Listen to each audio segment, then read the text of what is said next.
While the pace of change might be too slow for some, there is no doubt that net zero is more mainstream in the business world than it was, say, a decade ago. According to Net Zero Tracker, almost two-thirds, 683, of the 2,000 largest publicly traded companies in the world have now made corporate commitments. A recent white paper by the Finnish startup Compensate, Getting the Claims Right, highlights many of the issues around net zero commitments.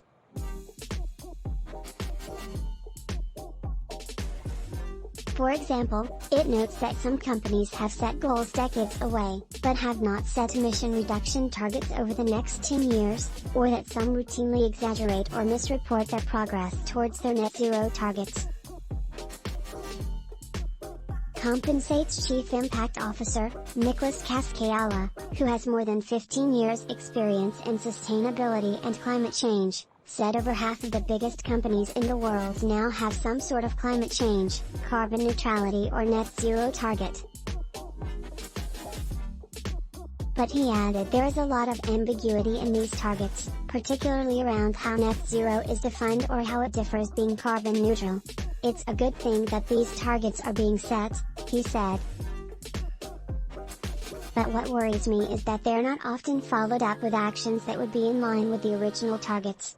Kaskeala said the main priority for these businesses should be reducing emissions and doing everything possible to establish an emission reduction trajectory, in line with the I.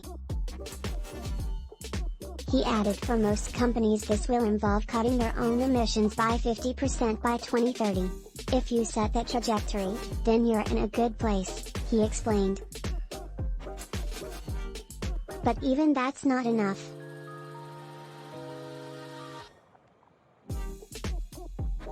You also need to take responsibility for the emissions that you're causing today, tomorrow and 5 years from now.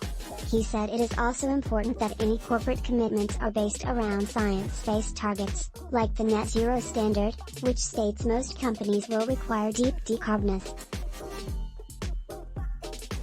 The urgency of the climate crisis is so visible that we need to act now. And he said it is also important to think about the quality of any carbon offset scheme that a company uses and spread whatever money it has into several portfolio projects. When first-time buyers come into the carbon market,